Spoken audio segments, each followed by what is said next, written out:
Yes. There we go. Thank you and good morning, everybody, and welcome to the April meeting of the Application Review Subcommittee and the ICOC. Maria B. has been on a trip with son Charlie looking at colleges. So Marianne is going to ably pinch hit for us today. So Marianne, could you please call the roll?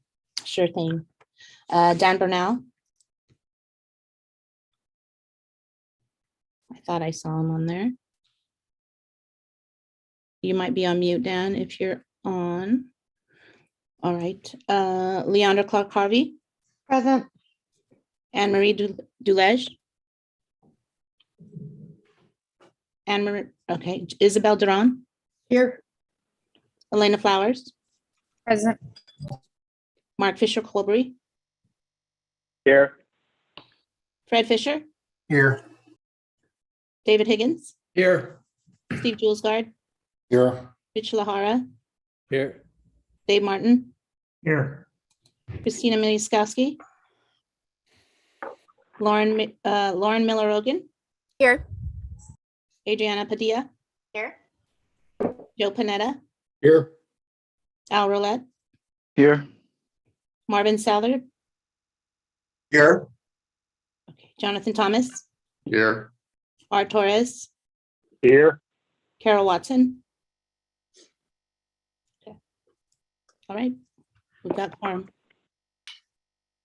Okay, thank you, everybody. We will go immediately into the Application Review Subcommittee. The first action item is consideration of applications submitted in response to Translational Projects Program Announcement, which would be Trans 1, 2, or 3. We have a presentation from Dr. Sembrano. Okay, good morning, everyone. So let me just share my screen. And hopefully everybody can see this. All right, so we're bringing to you recommendations from the grants working group related to the last cycle for translational applications. And we're going to start, as we always do, with a reminder of our mission statement of accelerating world-class science to deliver transformative regenerative medicine treatments in an equitable manner to a diverse California and world. And just so you know, we're making sure that when we hold every meeting, including our grants working group meetings, this is something that we present before the group, just to make sure that we're all on the same page as to what we're trying to achieve with each of these review cycles and programs. And so speaking of our programs and funding opportunities, we have our recurring set of funding opportunities that span from discovery to clinical. And so the translation opportunity sits right in between taking single product candidates that have shown disease modifying activity or some kind of proof of concept and taking them to the point over the course of 2 years, approximately, to a pre-IND or equivalent. And so just to go into a little more detail on that, translation program supports 4 different types of products. So the product can be either a therapeutic, a diagnostic, a medical device, or a tool. And depending on that product type, the allowance in terms of time to conduct translational activities will vary. It'll be 30 months for therapeutics, 24 months for all the others. And the allowable maximum costs for each are also tuned into the type of product and the related activities that would be conducted at this phase. So those maximum amounts vary by product type. Now, for all of these, in one way or another, what we're looking for is a product that has shown proof of concept in some way. So for a therapeutic, it means that they've demonstrated disease-modifying activity with the candidate in some kind of in vivo or in vitro model, and just shown that at a very basic level, it's something that can work.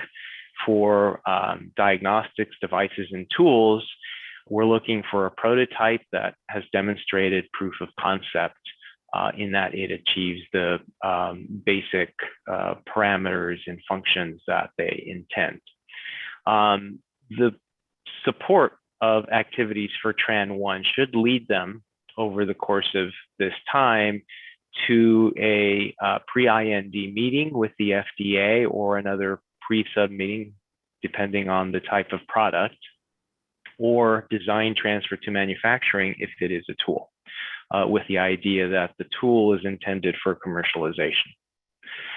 Most of the applications that we get, more than 90% of them are going to be TRAN1, meaning that they're for a therapeutic as opposed to any of the other product types. And so just to dial in a little bit more on the therapeutic types and how they fit in and what the timeline looks like, you might expect that somebody who is coming in after perhaps having had a discovery award will spend about 30 months doing translational activities that will lead them into potentially a CLIN1 opportunity. So the CLIN1 awards support a further 18 to 24 months before they even get to the actual clinical trial. So these are critical activities in what is often referred to as the Valley of Death, but will ultimately, hopefully, lead to clinical trial and meetings with the FDA to get on their way. The review criteria that the Grants Working Group utilizes to assess these applications is based on these 5 questions. Does the project hold the necessary significance and potential for impact, meaning what is the value that it offers, and is this something that's worth doing? Does it have a good rationale? Is the project well planned and designed? Is it feasible, including having the appropriate team and resources available to conduct the proposed studies? And lastly, does the project address the needs of underserved communities? The scoring system that is used for the translation program is based on a scale of 1 to 100. A score of 85 to 100 means that it's recommended for funding if funds are available. Anything below that means it's not recommended for funding. We encourage the Grants Working Group to use the full scale to the extent possible to reflect how they felt the applicants did against this scale. And the final score is represented by the median of all the individual Grants Working Group scores that were given by the scientific members. And so just by way of a reminder of the Grants Working Group composition and those roles. So those scores, as mentioned, are given by the scientific GWG members who do the main scientific evaluation of these applications. And so we get diverse expertise as needed to cover the types of applications that we were looking at. But of course, we also have our patient advocate and nurse GWG members who participate in these reviews to provide the patient perspective on significance and potential impact and provide oversight on the process. They also are assigned to each application and provide a suggested scientific score. Under the TRAN program, we are not yet doing scoring of DEI, which we will transition into, but the DEI elements are evaluated by the full panel. We also have scientific specialists who are non-voting members who provide ad hoc expert advice as needed. All right, so here is then the summary of the applications that were reviewed and what the Grants Working Group thought about them. So we have 4 applications that were scored in the recommended for funding range. The total applicant requests from those 4 applications is just over 18 million. The funds that are available in our allocation is almost 42 million. So there are sufficient funds to cover that. There were 7 that were not recommended for funding, and there were no applications, at least in this cycle, that qualified for a minority report. And so that, let's see, that concludes the slides. Let me just quickly also show you this spreadsheet.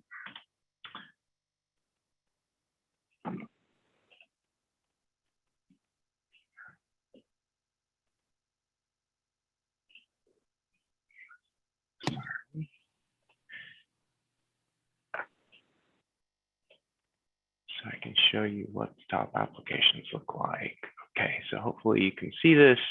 And so the top 4 applications that were recommended for funding are shown here. The first is an optogenetic therapy for treating retinitis pigmentosa.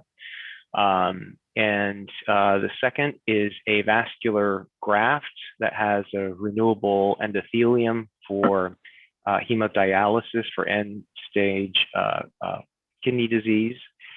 There is a CAR T cell therapy for prostate cancer. And then the fourth one is an autologous hematopoietic stem cell progenitor cell gene-modified therapy for pulmonary arterial hypertension. And so those are the 4, and I will turn it back to you, Mr. Chairman. Thank you very much, Gil. First, do we have any of the grants that were in the not for recommended range that anybody would like to move up to the approved recommended for funding range at this time?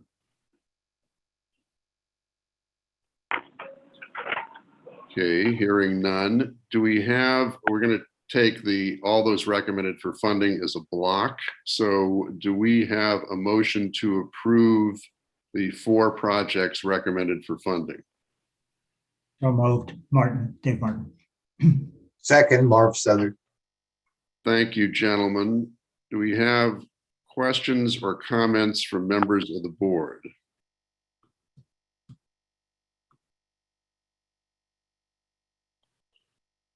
Gil, you must have given a very persuasive presentation. Actually, Jake. Isabel. Mr. Chair, yes, sorry, I was muted. I don't know how that happened. But I did want to bring something up because quite frankly, I am unsure, and I'm sure Marianne will remind me whether or not I can vote in the next block of CLIN. Because if not, I want to say this now. I was in looking at some of the comments on DEI, and I remember what Gil just said about DEI not being absolutely totally engaged for this particular process or this group of proposals. But what I wanted to say was I noted where the reviewers said, it seems like they have a plan, or it seems like they don't have a plan. And I'm concerned about the seems. I think that staff needs to create a template that leaves no questions about it seems. So the template should say for DEI and for whether or not this meets, I think, a certain baseline for DEI engagement and of racial ethnic minorities and other underserved, that the reviewers should be able to look at a template that shows the steps and the aims of the researcher, the milestones, the activities, and the partnerships that they have to engage in diverse communities. So that there's no question about what the plan is. There's no question that the scientist or researcher wants to say, well, what do they need to see for me to show that this is a diverse and engaged, that I'm engaging multiple audiences. I don't think we should leave it to guessing. I think we should create a template that is very specific about what we need to see in order to know that they know how to engage and reach out and bring in underserved communities. I don't know, maybe Gil has an answer for that. Maybe they're working on that. So I do have a partial answer at least. So for our clinical program, we certainly are, we have a proposed new set of templates that follow along exactly what you're saying. So we're going to be asking applicants to complete a couple of tables of, for example, disease burden, what their enrollment looks like, the activities that they're going to conduct and how they might align with then their milestones for achieving particular goals in that enrollment for, again, the clinical stage proposals. For the translational and discovery, it's a little different. There aren't, specific enrollment goals, but there is a way of providing a template that allows them to answer specific questions. So we are definitely trying to provide as much guidance as we can to give them a better opportunity to have complete answers that then reviewers can more fully assess. So we are following along with that goal. And so those we anticipate will be implemented as we are implementing the changes that were just recently approved from the last board meeting with the concepts. We're in the process right now of putting all of that into applications, but it'll take a couple months before then, the next cycle of each of these happens and we see the outcome of that. But absolutely agree with you, and we are working on creating those templates that will provide that kind of guidance. I appreciate that, Gil, and most specifically because I think we should hold any applicant accountable. And so by providing the templates, it's not anybody just kind of guessing. It is what is basically required for us to see that they are in fact holding themselves accountable. Correct. Thank you. Thank you, Isabel. Dave? I have a question for Gil. On 370, I just want to make certain that the target that has been identified here, which I presume is confidential, is one which is not a competitor into the clinic against the same target, that it's either a novel target or it has an opportunity to be a lead in that disease. It's a target that has been used before, but it is I think the idea behind this is that they have developed a vector with that target that they anticipate will be an improvement in terms of achieving better success. So it is one that has been used in the past. And the reviewers were well aware of what was going on in the field, I presume, or one of your experts or something. Yes, and there were comments related to that. Okay, thank you. Okay, thank you, Dave. Fred, did we see your hand up? You did. You caught me, and I wanted to respond in support of what Isabel was saying, and maybe add a little more context in terms of the work that we've talked about needing to be done in this space. And again, coming from a patient advocate point of view, it's easier for me to see the DEI component in the context of a CLIN proposal. When we're looking at early, basic science research, I don't think we've quite nailed the relevance of the DEI or what it ought to look like in the context of a translational early stage program, one that may not even involve patients at that point. There are, of course, ways to do it, but I don't think we've really honed in on what that is. The other piece that is relevant to CLIN is that we haven't answered the question, so what? If we're looking at a proposal that is ranked very high from a scientific point of view, but questionable from a DEI point of view, and can the DEI score actually sink the proposal in terms of funding? Now, fortunately, we have the opportunity to send the staff back and get more comment from the applicants, but I don't think we're there yet on any of these issues. And I know we're working on it. I know we're focused on it, but there are some big questions that remain to be answered. Thank you, Fred. Any other questions or comments from members of the board? Al. I wanted to add to one comment to what Fred said regarding DEI and its influence on the outcome.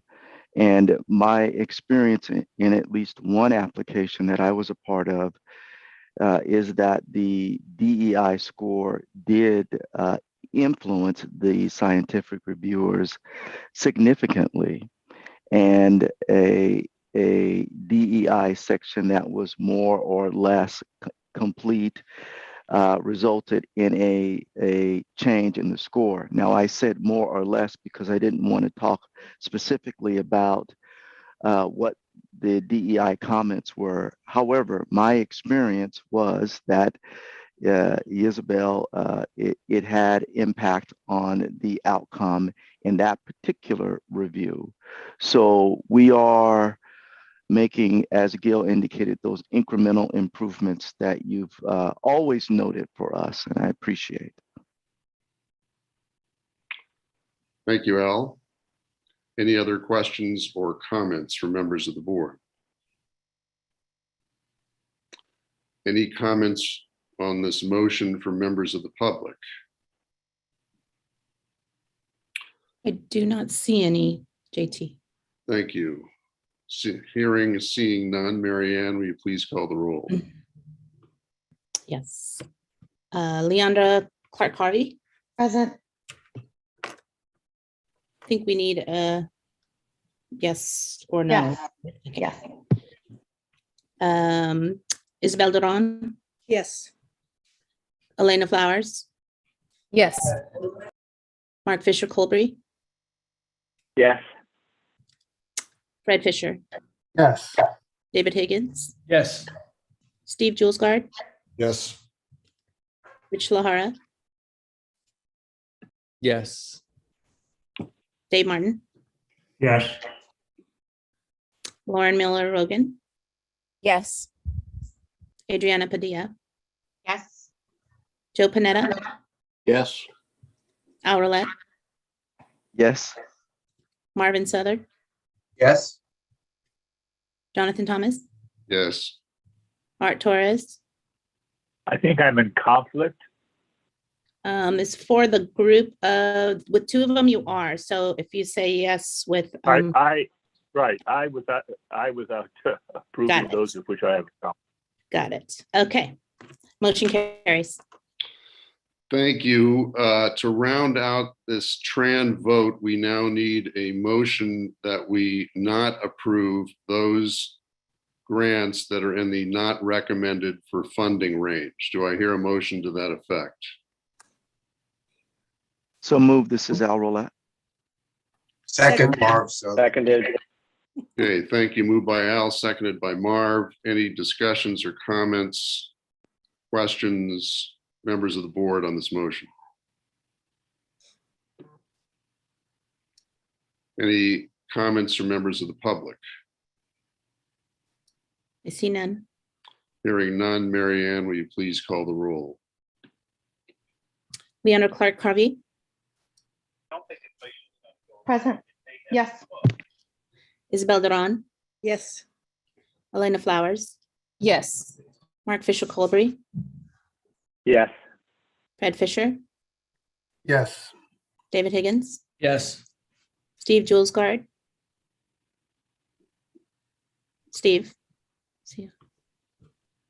Is he still there? Okay. Yes. Let's see. Rich Lahara, Yes. Dave Martin, Yes. Lauren Miller Rogan, Yes. Adriana Padilla, Yes. Joe Panetta, Yes. Al Roulette, Yes. Marvin Southard, Yes. Jonathan Thomas, Yes. Art Torres. I accept those of which I have a Motion carries. Thank you, Mary Ann. On to action item number 4, consideration of applications submitted in response to clinical trial stage project program announcement, CLIN 1, 2, or 3. Again, we have a presentation from Dr. Sombrano. Gil? Okay, thank you, Mr. Chairman. So these are the recommendations from the grants working group related to the latest round of CLIN. And just as a reminder of where we are in terms of budget, we have an annual allocation for the fiscal year of 162 million that ends in June. And thus far, the board has approved just over 70 million in CLIN awards. The two applications that we have pending today would total an additional 12 million. And so if those are approved, that would leave us with just about 80 million remaining in that allocation. The scientific scoring system for the clinical applications, as many of you know, is different from translational and discovery. We use, instead of 1 to 100, we use a system of 1, 2, or 3, with a score of 1 being exceptional merit, score of 2 meaning it needs improvement, and often these go back to the applicant to revise and provide clarity on anything that reviewers had concern about. Those usually go back to the next cycle for the grants working group to review again.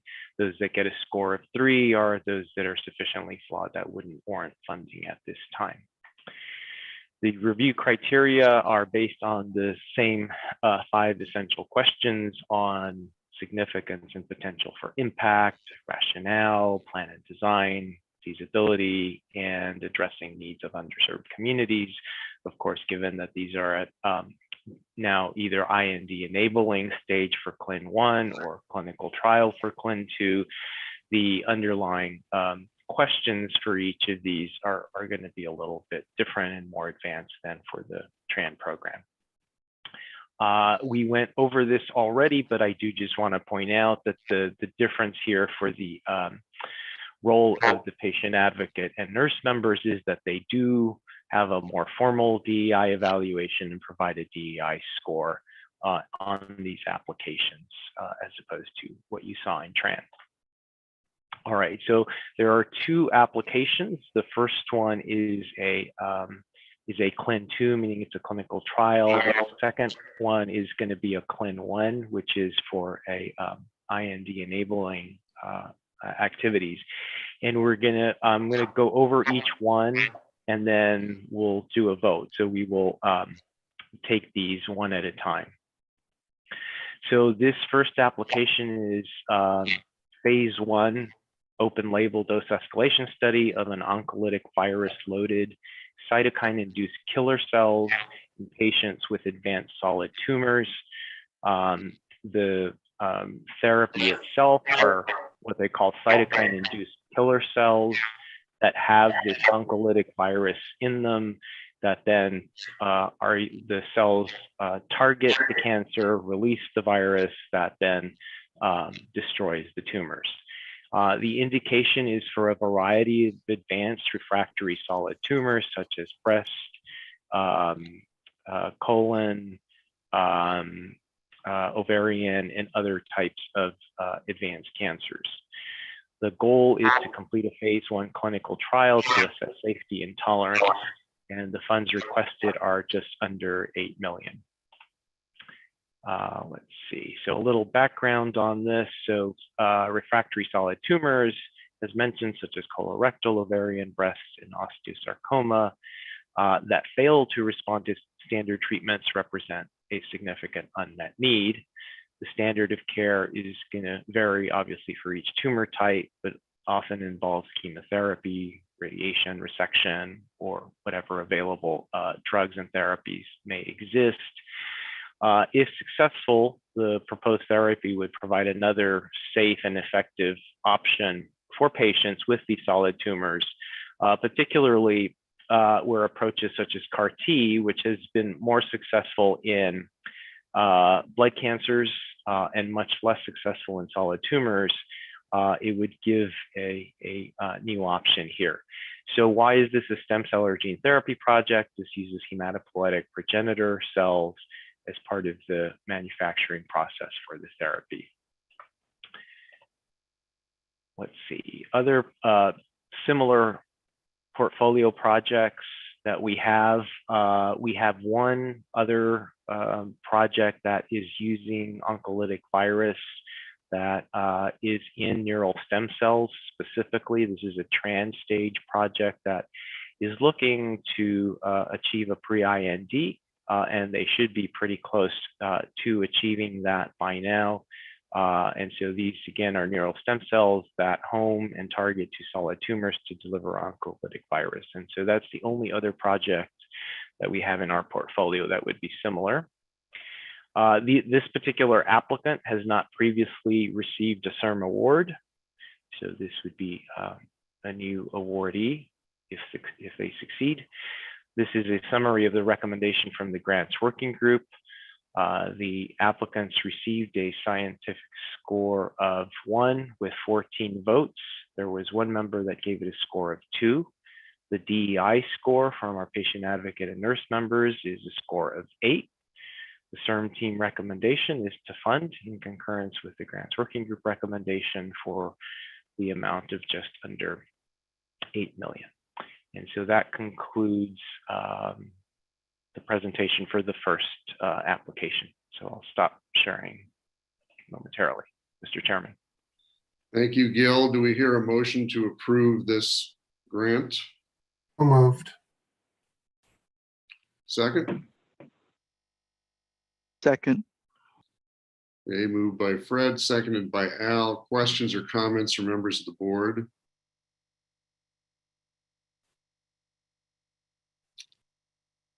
Dave.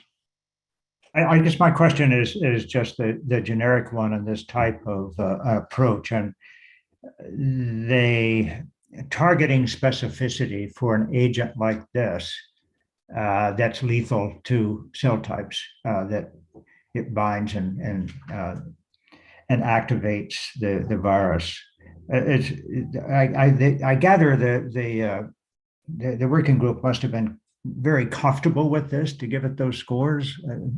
Gil, is that true? They were, I hope, skeptical but convinced. Yes, I think the working group felt that they had good preliminary data showing evidence that it does indeed target the cells, the tumor cells well. What they call these CIK cells are kind of an equivalent to a natural killer cell. So utilizing similar antigen targets. And so I think they were comfortable with that. Thank you. Other questions or comments? JT Isabel here, Mr. Isabel? Chair. I just wanted to say I thank Dave for asking the scientific hard questions that are really, really critical that I, as a non-scientist, really appreciate hearing. I guess when I look at something like this, David, I think about hope. And I think about the people who, particularly in underrepresented communities, who sometimes have very little options for these really advanced science approaches. So part of me, if I was to review, I would be voting for hope. But thank you very much for your question. I really appreciate the scientific guidance. I vote for hope also. Always. Thank you, Isabel. Fred? Yeah, just in the context of the last conversation about DEI, I think these two proposals that we're looking at provide some interesting insight into the dynamics of how DEI is scored. And this proposal, where there was a very strong unanimous agreement, and the next one we're going to look at, where is actually a pretty weak DEI score, and you can see the things that the reviewers commented on, and it represents the work in progress that's underway around this issue. Thank you, Fred. Any other questions or comments from members of the board? Seeing none, any public comments on this application? I see none, JT. Thank you, Marianne. Will you please call the roll? Yep. Okay. Leandra Clark Harvey, Yes. Isabel Duran, Yes. Elena Flowers, Yes. Mark Fisher Colbury, Yes. Fred Fisher, Yes. David Higgins, Yes. Steve Julesgard, Yes. Rich Lahara, Yes. Dave Martin, yes, Lauren Miller-Rogan, Yes. Adriana Padilla, Yes. Joe Panetta, Yes. Al Rolette, Yes. Marvin Southard, Yes. Jonathan Thomas, Yes. Art Torres. I'm not in conflict here. Oh, conflict, yes, correct. All right, motion carries. Thank you. Gil, second grant, please. Okay, let me go back to sharing the screen. Oh. Let's see, I'm not sure what happened. There we go. Okay, so the next application is Plan 1-13315. And so this is a hematopoietic stem cell gene therapy for X-linked chronic granulomatous disease, or Xcgd. This is an autologous gene-corrected hematopoietic stem cell therapy, meaning these are blood stem cells that have a gene correction within them for this rare disease indication. I'll give you a little background in just a second. Their goal here is to complete IND-enabling studies and submit their IND. The funds requested is just under $4 million for this proposal. So Xcgd is a rare immune disorder that prevents white blood cells from killing foreign invaders, basically. And so this results in severe recurrent infections that impacts quality of life and the longevity of a patient's life. And so this is often diagnosed before age 5, and children can die before the age of 10, although there are adults that live into their 30s and 40s with this disease. And the proposed therapy, in terms of its value proposition, given that the current standard of care really mostly involves antibacterial, antifungal treatment for infections and or prevention of infection, would offer the potential for restoring the immune system of these patients and possibly a cure. And so this is a stem cell or gene therapy project. This is a gene modified hematopoietic stem cell, and that's how it qualifies for CERN funding.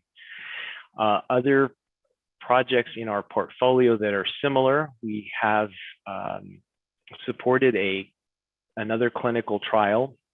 It was a phase 1/2 for the same disease indication, the Xcgd. The candidate in this case was an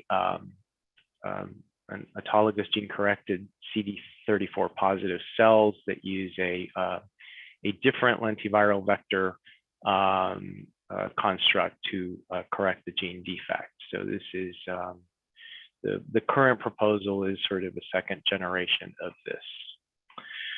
The applicant organization has not previously received a CERN award, but team members who helped develop and that we supported under the other award that we have are members of this team as well. So I just want to make clear that there is a little bit of overlap, although the applicant organization has not itself previously gotten CERN funds. So the recommendations from the grants working group are as follows.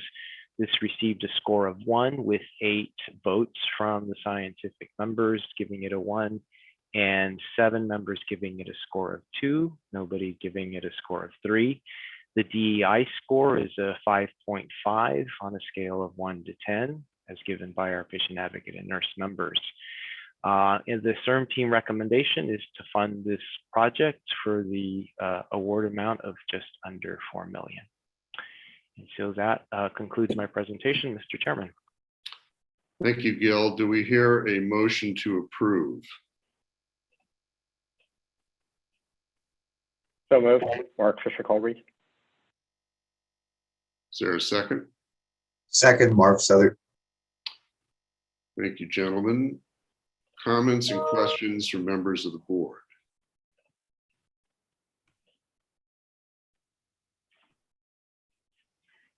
Dave. Gil, I'm a little confused. What is the target of this one? Is this the myeloperoxidase target? No, so this is a rare genetic disease where they are correcting the gene in patients in their hematopoietic stem cells. So basically, it's a transplant of these cells that then repopulates the cells and then allows restoration of their immune system. Thanks. I was confused, I think, with another app. Right. Mr. Chair, Isabel, Yes. I guess I'm on the fence about people on the fence. The 7 people or at a 2, and there was, as Fred pointed out, in what got me on the DEI Cantaleta, the song about seems like they're getting DEI. And so between those 2 things, I have this kind of a reluctance. I mean, I love the idea of what they want to do, but part of me, is this the one where we're going, David, where we're going for a lot of hope and the science is, they're on the fence. I need a little guidance here before I want to say yay or nay. Can someone help me with that? Gil, could you just speak to the 7 no votes? What were the principal concerns from the GWG? Right. So I'll just remind everyone that a score of 2 means that they want either more information or there are concerns where they would like to see the application again. So it doesn't necessarily mean that they feel it shouldn't be funded. But I think where those 7 were looking for more is in the manufacturing plan. So that was one example where they felt there was not enough detail and information provided. There were some comments related to some of the efficacy studies where they would have loved to have seen larger sample sizes in some of the mouse studies that they had. But I think, from a big picture, they thought that, they had good supporting data, that this is something that can go forward. And as mentioned, there is another clinical trial that has a similar basis that sort of lends support to following in this path. I think, and it's hard for me to say because ultimately I don't know why the 7 voted the way they did, but it may be, and some of our patient advocate and nurse members can speak to this, that the DEI discussion may have also influenced that score, the scientific score, as well as the DEI score. So, if any of our board members would like to speak to that, that may also be helpful. Mark. Yeah, I don't recall anybody necessarily withholding their vote related to DEI score. DEI score of 5.5 is still considered to be passing in that respect. And a lot of times that has to do with the nature of the organization that's providing the materials. It is a much more difficult hurdle in terms of being able to hit the really high DEI scores compared to if the institution is, for example, a UC entity. So the 5.5 is passing. And I think, as Gil outlined, a number of the 2 ratings, again, is not a condition of they were per se against the proposal to be a no vote, but 2 represents often a request for additional information. And so the fact that there are 8 who are saying, hey, we've got enough here to be able to move forward, gave it a positive momentum to move it forward to further approval. Thank you. Adriana? I think you're on mute.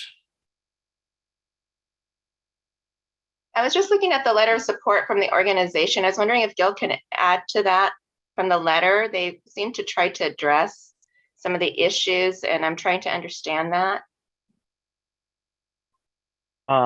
Yeah, so I think in their letter, they provide additional information on the activities that they are taking on in trying to ensure that they have diversity within their enrollment, outreach to patient groups and organizations. Some of this was already in the application. I think, you know, part of the concern perhaps, and I think our patient advocate members can speak to this better than I could in terms of how they scored, but I think part of it was making sure that the applicants have a concrete plan of what, how to address the problem. They did a pretty good job on presenting the facts about there being an issue with diversity, with their needing, for example, to be a broad worldwide genetic testing to detect this rare disease in helping diversify, but how specifically this team is going to act and what they're going to do and how they're going to incorporate that into milestones, for example, within their clinical trial was not as clear. So I think that maybe where a lot of the concern came from. This letter expands on what they had in the application to some extent and does speak to what they're attempting to do. I think, you know, it's up to all of you to, I think, determine whether that is sufficient or not. Thank you. Are there questions or comments from members of the board? Mr. Chair, Isabel here again. Isabel. And Gil, this is why I'm wondering if they had access to a template so that they can answer these questions. And then there's no guessing, you know, I mean, a letter of support is also good, but sometimes there is a big gap between intention and action. And so if they put it on paper that this is what we expect them to do because that's how their proposal is, then we can hold their feet to the fire on not delivering or delivering, you know, then they get a big thumbs up from me. But I mean, this is where this gap is where I'm going, do I, you know, what do I do? But if I can see a plan, see that there's obvious movement on their part to have, to attempt or to do something, then they're holding themselves accountable and we can hold them accountable as well. So we haven't provided them with these templates yet, any of the applicants? So we have not provided those templates yet because those have not rolled out into the application. So that's what we hope to do actually by the end of the month. Okay. But the questions that are being asked are related to what their enrollment plan is. So there are questions, they just are not in the template format that would kind of force them down that path of exactly how to answer. Great, thank you. I appreciate that though, thank you. Other questions or comments from members of the board?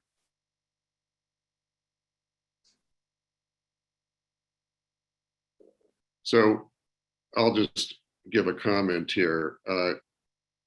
Given that this is a very split vote, that had it gone one more vote to tier 2 would have been not recommended for funding and sent back for reapplication at the convenience of the applicant. And given that we have what, yes, is a passing number on the DEI, but just barely, and that, Gil, based on your comments, that they've identified the issues, but have not exactly spelled out how they plan to augment their work to factor in increased DEI action into that. I personally would be in favor of this going back to the applicant for reapplication to address both the comments that led to the 7 votes in tier 2, as well as to improve upon what they are proposing for dealing with the DEI component. Just one reporter's opinion. Fred. Thank you for that. And I don't know whether whoever's making the motion would accept that as a friendly amendment, but I'd certainly be prepared to propose that. On this idea that the DEI score is barely passing it, it might be worth noting that on the current scale, the score of 3 to 5 is not fully responsive, is the category that that falls into. And there is nothing between a 5 and a 6. The next section is 6 to 8, and it's responsive. And so, I guess it depends if you're rounding up or rounding down whether this is a barely passing score. And given the concerns about the proposal, I'd be inclined to round down, which I don't think we want to be supporting, particularly CLIN proposals that are not fully responsive. Understanding the challenges of recruiting a diverse population for a very rare disease, notwithstanding. So I think it's worth giving the applicant an opportunity to address some of the scientific concerns that were clearly there and are probably well documented in the reviewers' comments, as well as doing a little more work on the DEI side.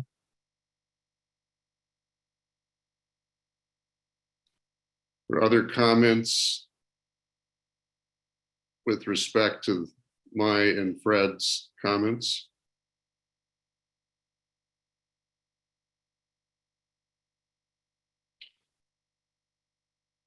Okay, seeing none, I guess the question would be for Mark. Would you consider a friendly amendment to the effect? Sure. Yeah. Okay. Yeah, happy to consider that amendment and alter the support for that. Go ahead. Ben, I'm sorry, can you hold on one stepping- second, please? Yeah. Sorry, JT. I don't think the motion needs to be amended. I mean, it's whether to fund or not fund. And if it doesn't get funded, it would presume to be in tier 2 and be sent back to the applicant for them to come in again. So it wouldn't be treated as a tier 3, obviously. So I don't believe amending the motion would help. Okay, well, I just wanted to make it clear to the applicant that there's a reason why the vote, if the vote were to be a no vote from the Application Review Subcommittee, that is the reason, and the recommendation is that they, if they so choose, reapply to address those issues identified on this meeting here. So, okay, if we don't need that, then are there any questions, other questions? Yes, Gil. Sorry, I just want to say that it, to be clear, it would help because typically anything that's not approved by the board, we pretty much dispense with. So it would be important to know that the desire of the board is for this to go to the applicant for revisions, like a tier 2, as opposed to like a tier 3, where we would just have them fully reapply. So at least from my perspective, I think it would be helpful to know that. So, Gil, does that mean you would recommend a motion to that effect or not? Well, just clear guidance on what the intent of the motion is. Okay, so Ben, is the appropriate move here just to vote on the motion as is with appropriate guidance, as Gil suggests? I believe so, but if Mark can tailor language, because he has his hand up, we should entertain whatever, how he wants to amend the motion. Okay, Mark. Yeah, I think it would be helpful to say we highly encourage the team to resubmit their proposal to include that language in the motion. So it would, be a no, but we strongly encourage a resubmission and take it from that perspective. Okay. So that sounds like we don't need another motion. We just need guidance post-vote here. Fred. As a newbie here, I was under the assumption of what I thought I heard from Gil. When a proposal gets a score of 2, they work with the staff to modify their existing proposal. And we actually see a red line version of that proposal, which makes it easy for us to track the changes. A score of 3, as Gil said, reapply, start from scratch, basically.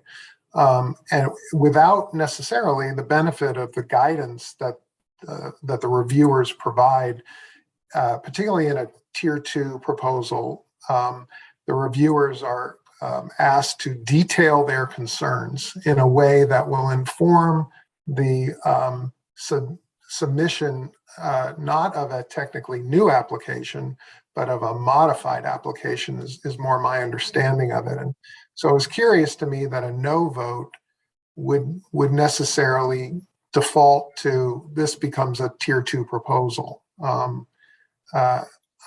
It may be that the motion is that, and I don't know that we can do this, but maybe the motion is to knock the score down to a tier 2 score and provide the applicant with details about the concerns so that they can modify their application. Because that's my understanding of the process. Happy to be wrong about that, but we should all be clear. Ben, do you want to respond to that? I think Fred and I are on the same page because that there were 8 tier 1s and 7 tier 2s that initially, if there was a no vote, I apologize, I presume it would be a tier 2. I think Gil is indicating that the process is different. So if the motion is amended to make this so we amend the motion to say that this is not fundable, it would be put in the tier 2 category with comments for the applicant to respond to. I would note that we also need whoever seconded the motion to also agree, but I think that could be done. And I think Dr. Martin has a question or comment. Okay, before we get to Dave, so you're saying then that we should move that that this be deemed a tier 2, and with the caveat or proviso that we strongly encourage the applicant to reapply. Is that what you just said, Ben? Well, tier 2, they can come back in a couple of months. If we treat it as a tier 3, they have to come back after 6 months. So nobody's, but Yeah. right, nobody's contemplating that. So I think we should be very specific in the motion, just make it a tier 2 then.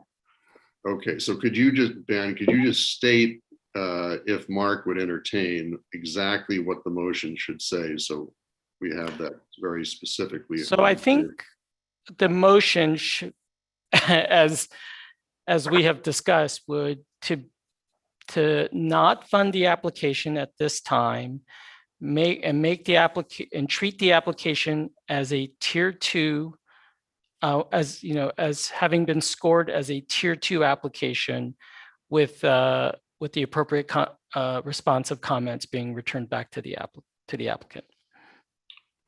Okay, and Dave, before we get to you, Mark, is that language sufficient? Are you happy making that as a revised motion? Yeah, as a top level, I do, with the added, concept that we encourage the provision of the additional information, just to give a nod to our interest. And I think, Marv, I believe you were the second on this. That's satisfactory to me. Okay, thank you. Dave.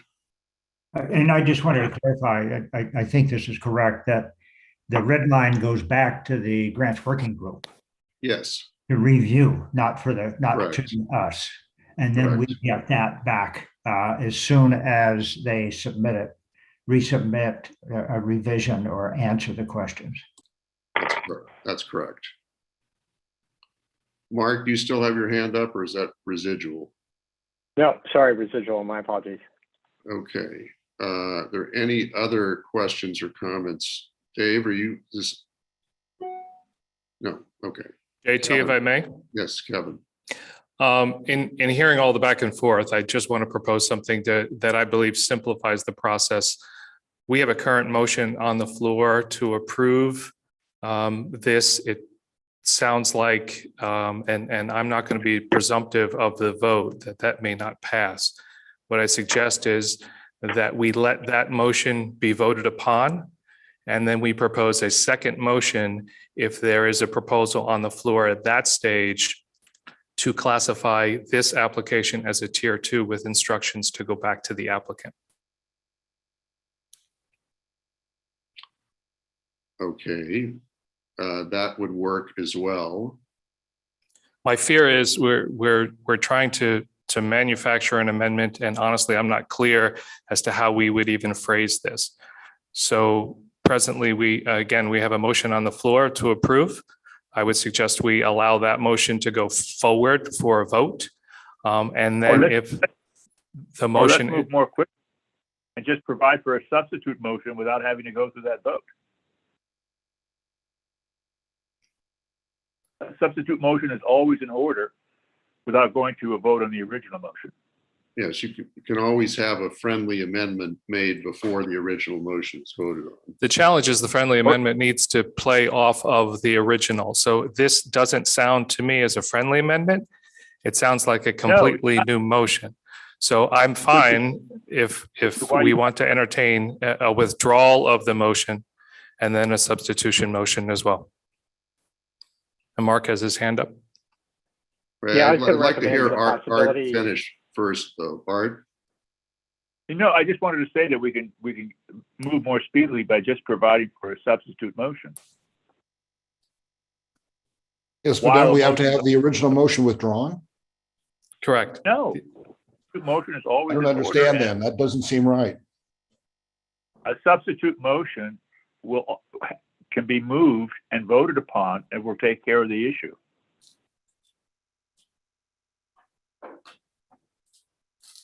I have my Robert's Rules for Dummies by my side here. Yes. I do have my Robert's. So a substitute motion will cancel out the need to vote on the other. Yes. Hey, right. I just want to make sure our thank you, Art. Yeah. Or you can proceed on the original strategy and make it less confusing for everyone. So that's Kevin. Can I again suggest? What are you most comfortable with?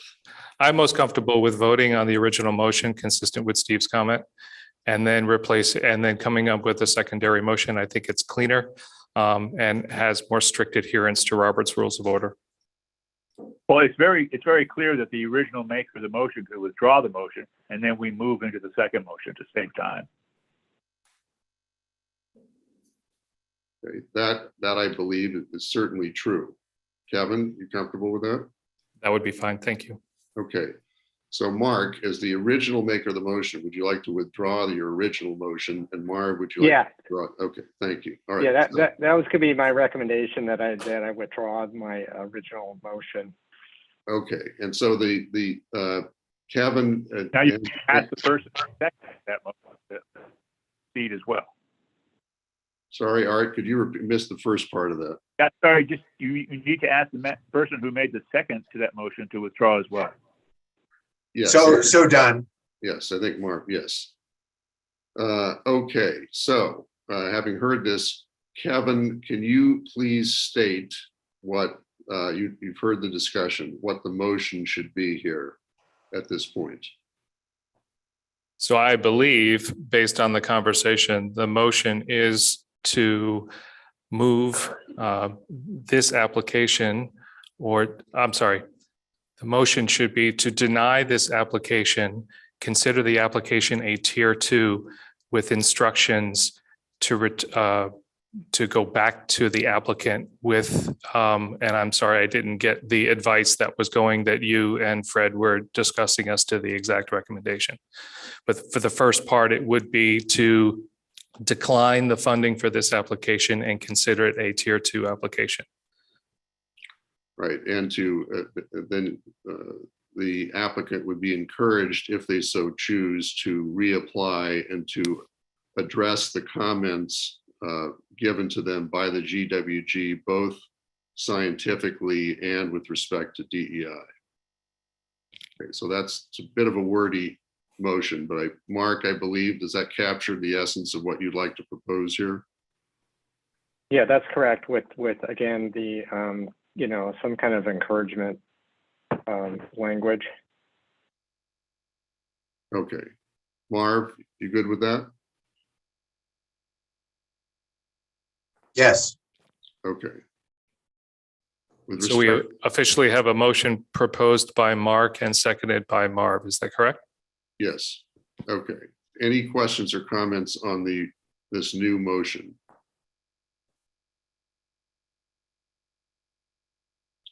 Any comments from members of the public?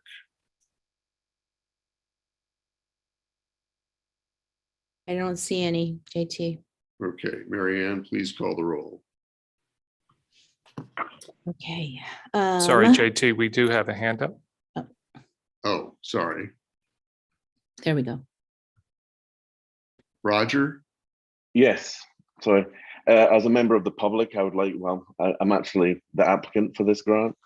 I just wanted to say that I really would like to echo what a board member said earlier about providing templates and more information. It would be massively beneficial to us to get more guidance on it, because we worked with many groups to try and include what we could to put into this grant for the diversity and inclusion. And clearly we still were below the bar that was required. So it would really would help us to have more guidance there. Okay, thank you, and duly noted. Could you just, for the record, state your full name? My name is Roger Hollis. And your affiliation? I am a Chief Operational Officer at Immunovec. Thank you. Any other comments from members of the public? I see none.